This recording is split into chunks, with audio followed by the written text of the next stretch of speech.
Dans cet exercice, on s'intéresse au mouvement d'un motard après qu'il a quitté le tremplin au point C, et l'objectif de l'exercice est d'exploiter la deuxième loi de Newton pour faire de la prévision de mouvement. Les coordonnées du vecteur position sont celles de la position du point à l'instant initial. Cette position est donc le point C. Les coordonnées de OG0 sont donc les coordonnées du point C, qui sont ici pour x0, 0, et pour y0, plus h. Les coordonnées du vecteur vitesse v0 correspondent aux projections de v0 sur chacun des deux axes, projections que l'on fait apparaître. Ces deux projections sont dans le sens des axes x et y à chaque fois. Ces deux coordonnées seront donc positives. La valeur v0x correspond dans le triangle rectangle qui apparaît ici à la longueur du côté adjacent à l'angle β, v0 étant l'hypoténuse. La valeur v0x est donc égale à hypoténuse fois cosinus β, soit v0 fois cosinus β. v0y, la valeur v0y correspond à la longueur du côté opposé à l'angle β, c'est-à-dire hypoténuse fois sinus β, c'est-à-dire plus v0 sinus β. Le bilan des forces maintenant. D'après l'énoncé, la somme des forces se résume ici au simple poids du motard. Et pour connaître les coordonnées du vecteur accélération, il faut exploiter la deuxième loi de Newton qu'on applique au motard. Somme des forces égale ma. Somme des forces ici égale au poids, P égale mg.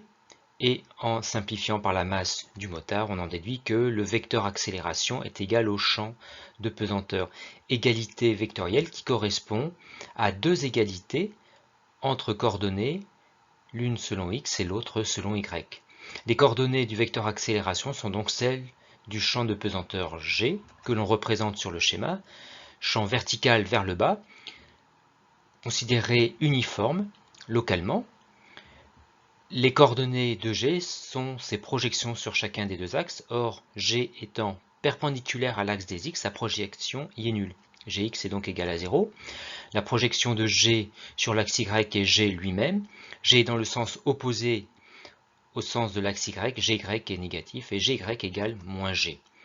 Ax est donc égal à 0 et Ay égale à moins G. D'où les coordonnées du vecteur accélération. Par définition, le vecteur accélération est la dérivée temporelle du vecteur vitesse. Le vecteur vitesse est donc la primitive du vecteur accélération. Ces coordonnées sont donc les primitives des coordonnées du vecteur accélération. Vx est la primitive de 0, c'est-à-dire une constante C1. Vy est la primitive de Ay, qui est égale à moins G, c'est-à-dire une constante. Vy est donc affine de la forme moins G fois T plus une constante C2. Constante C1 et C2 qu'on identifie grâce aux conditions initiales. À t égale 0, le vecteur vitesse devient V0 et Vx, Vy deviennent V0x et V0y. On réécrit leurs expressions en remplaçant t par 0. Or, les coordonnées du vecteur vitesse V0 ont été établies précédemment, d'après l'énoncé. On en déduit donc que C1 qui est égal à V0x est aussi égal à V0 cosinus β.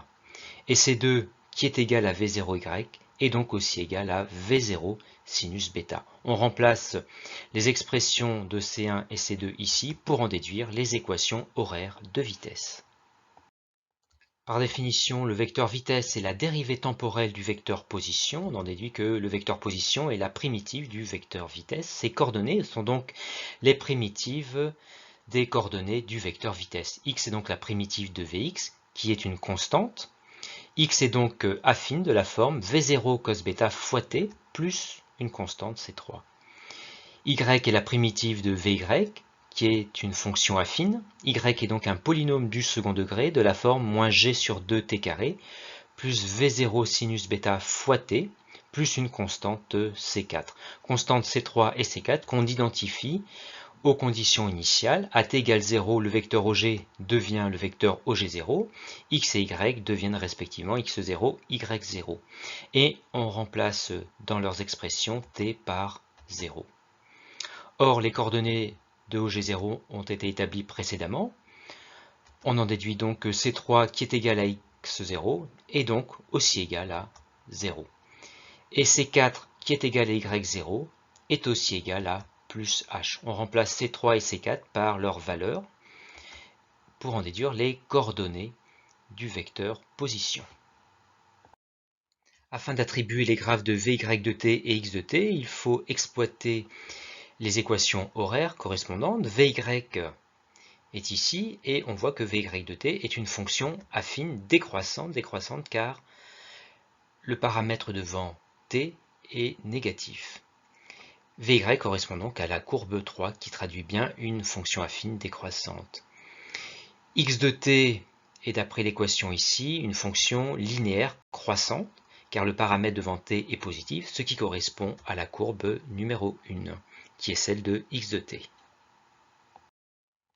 Pour établir l'équation de la trajectoire, c'est-à-dire relier y à x, on exploite les équations horaires de position. Dans un premier temps, on isole le temps dans x de t, d'où t égale x divisé par v0 cosinus bêta, expression qu'on remplace dans y de t pour obtenir y de x, soit moins g sur 2 x sur v0 cos bêta le tout au carré, plus v0 sinus bêta fois x sur v0 cos bêta plus h. Dans le deuxième terme, on voit une simplification par v0 et on voit le rapport sinus bêta sur cos bêta qui est égal à tangente bêta, d'où l'équation de la trajectoire qui est ici.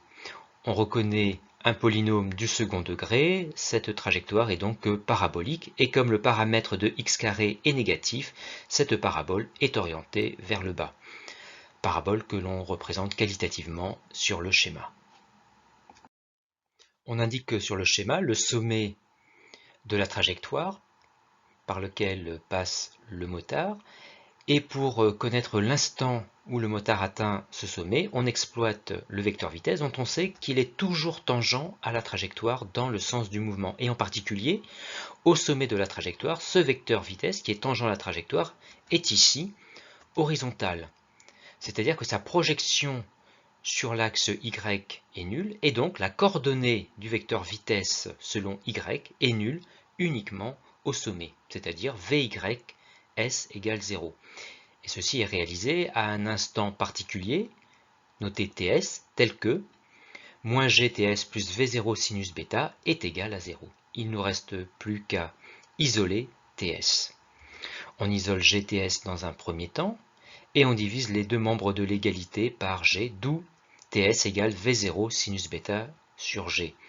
On vérifie que la relation est homogène à l'aide des unités, v0 en mètres par seconde, sinus bêta n'a pas d'unité, petit g en mètres secondes moins 2, ce rapport est bien égal à des secondes, c'est-à-dire l'unité du temps. La relation ici est donc bien homogène. On remplace par les valeurs numériques données dans l'énoncé, et on trouve un instant ts qui est égal à 2,0 secondes.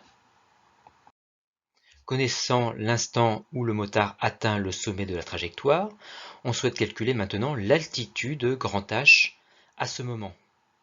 L'altitude que l'on fait figurer ici et qui correspond finalement à la valeur de y quand t est égal à 2,0 secondes.